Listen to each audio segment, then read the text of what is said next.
In the last video, I talked about mutations and how they are errors in DNA and how they can affect the sequence of the protein that a particular gene codes for.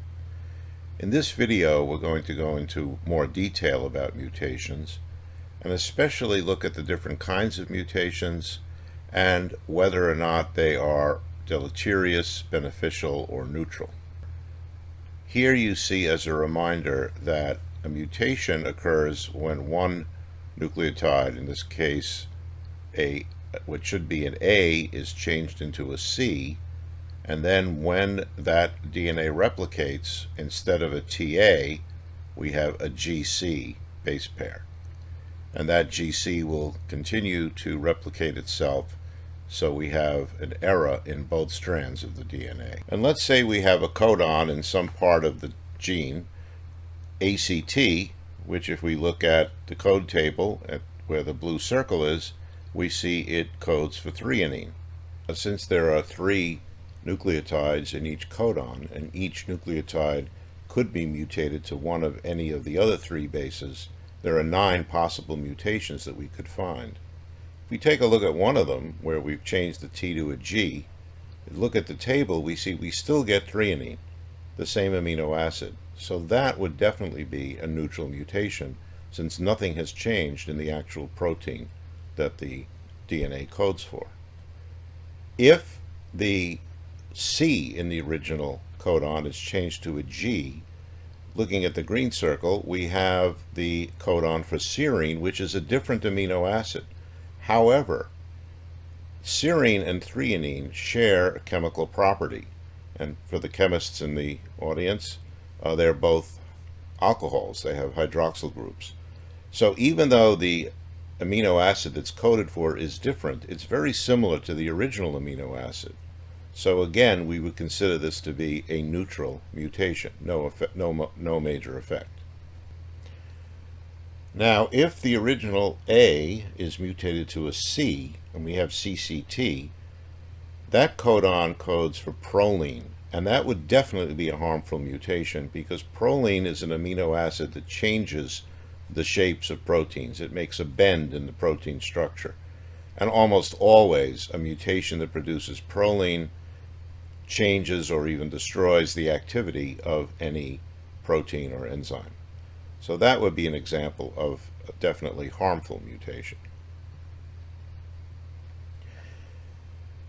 If the C is mutated to a T, we end up with ATT in the red circle. This is the codon for isoleucine, which is quite different from threonine. It's not an alcohol, and we have no idea what the effect of that mutation would be. Most likely it would be harmful or neutral, but we don't know because it depends where this is in the protein sequence and what the chemistry is of that part of the sequence. So even though it's different, we would consider that unknown. Same thing is true for a mutation that changed the original A to a G. The other red circle shows GCT, codes for alanine. Again, a different amino acid chemically, structurally, than the original threonine. Now, all the mutations that you've seen so far are of one type, which is called a single nucleotide polymorphism, where one nucleotide is switched for another. But there are other types.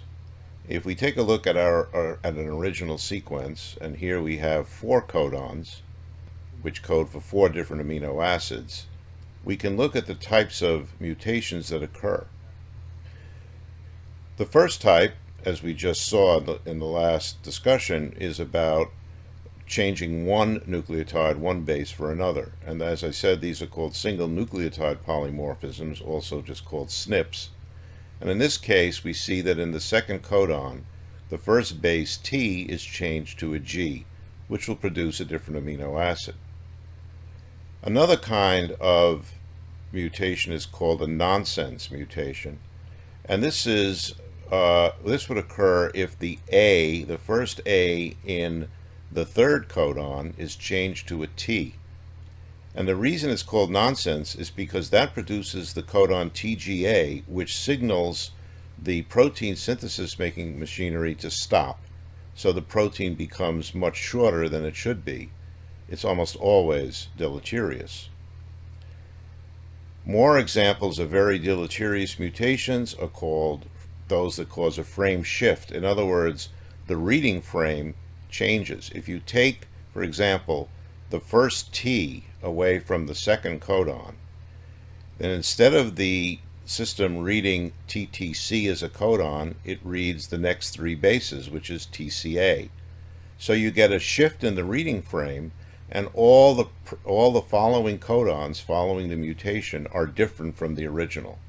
This produces a completely different protein, which is usually not functional and not useful.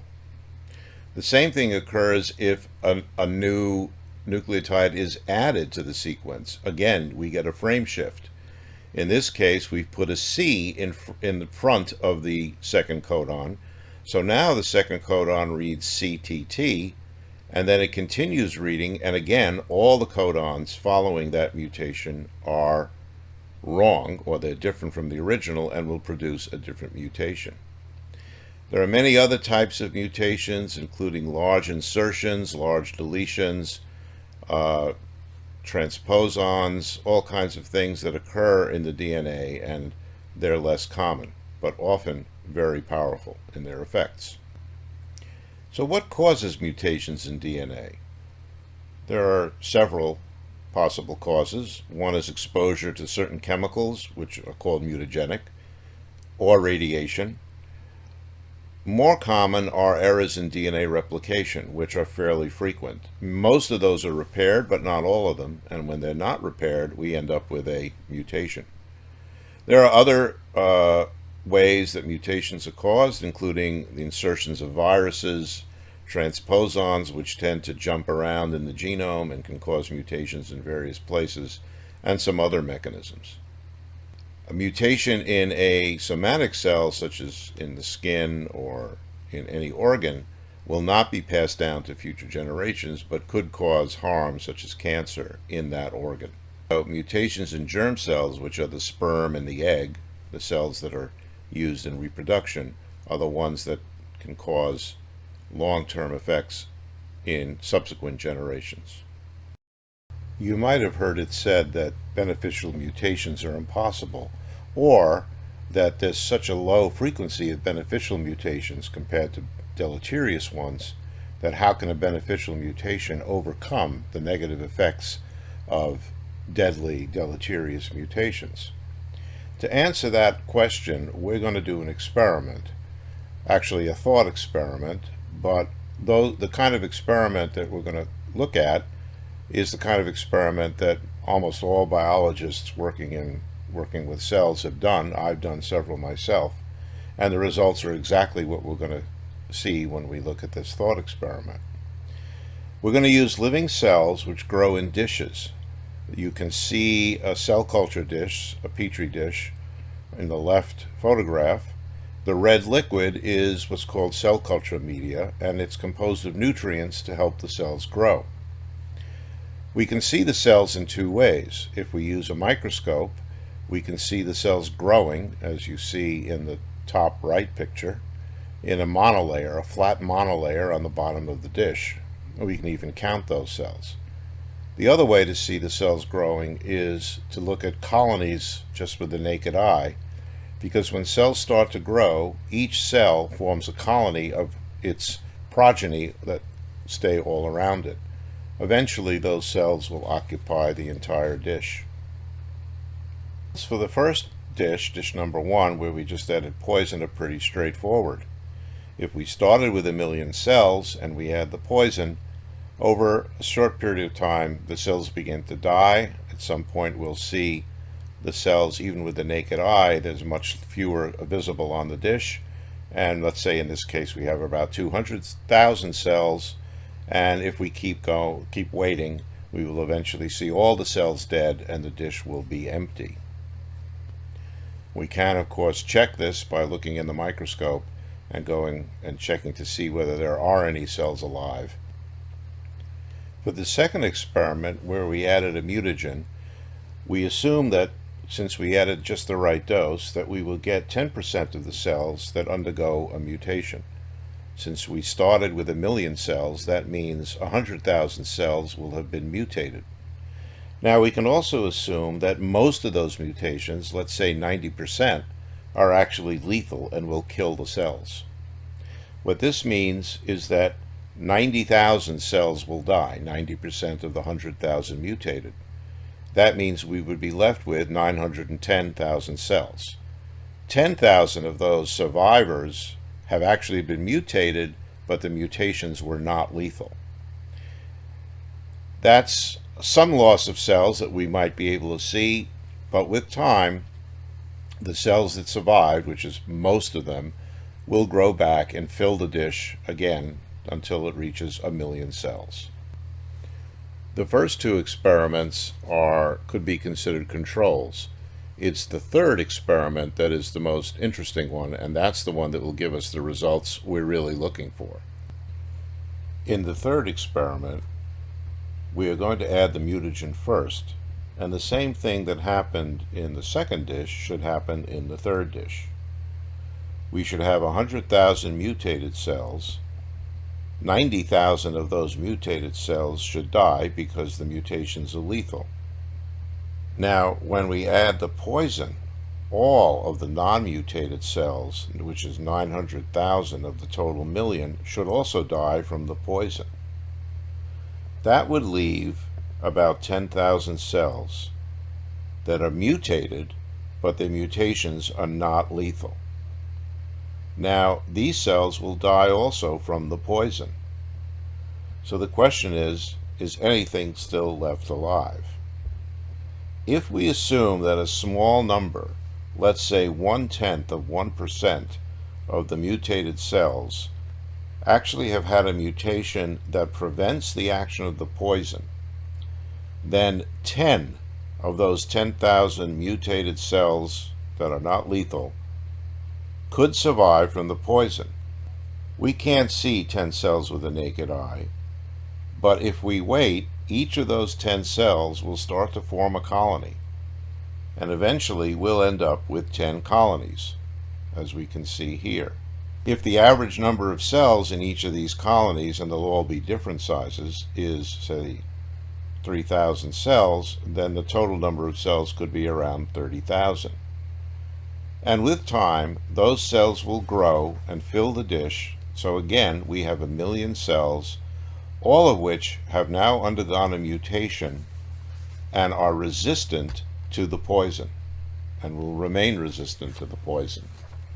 So we can see from this that a very rare beneficial mutation, which in fact occurred in 10 times in 1 million, or 0.001%, and even though it was so rare, and in fact it could be even rarer, that beneficial mutation overcame all the problems with the lethal mutations and useless mutations that occurred as well. This is exactly how bacterial resistance to antibiotics evolves, and how many new traits can arise with a very low beneficial mutation rate.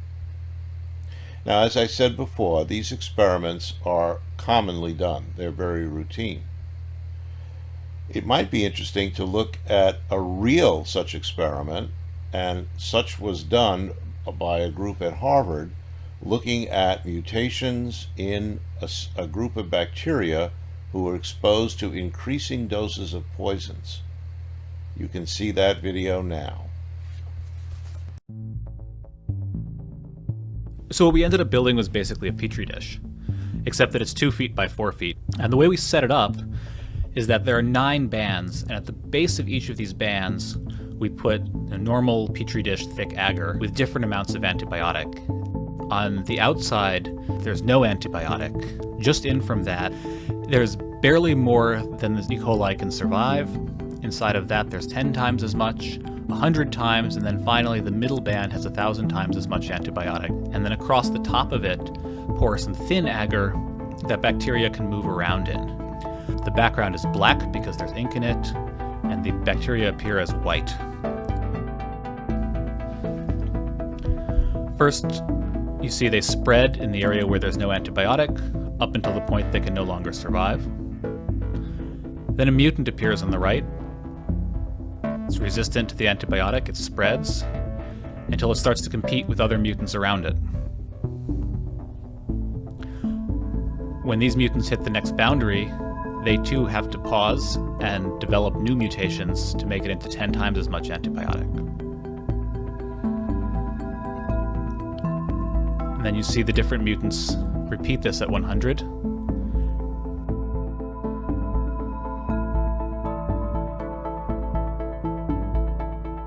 And after about 11 days, they finally make it into 1,000 times as much antibiotic as the wild type can survive.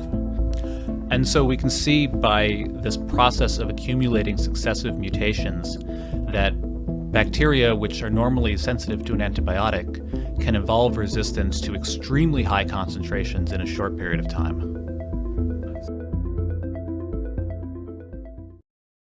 The last frame of that video went by quickly. Here's a still image of part of it. What you can see here is how the various mutations arose and gave rise to other cells, some of which survived one concentration but were killed at the higher dose, and then gave rise to other new mutations which could even tolerate higher doses than they could. You should also note that this video showed what happened after 11 days. So it's a time lapse which is about 4,000 times faster than the way it really happened. In this video, we have shown what kinds of mutations occur in DNA and what kinds of effects they can have on the structures of proteins, which eventually become effects at the organism and the species level. With this, I'm concluding my 3-part series on DNA, the information, storage, and replication molecule in all living cells. As always, thanks for watching, and please don't forget to subscribe, like, and spread the word about faithful science. God bless you all.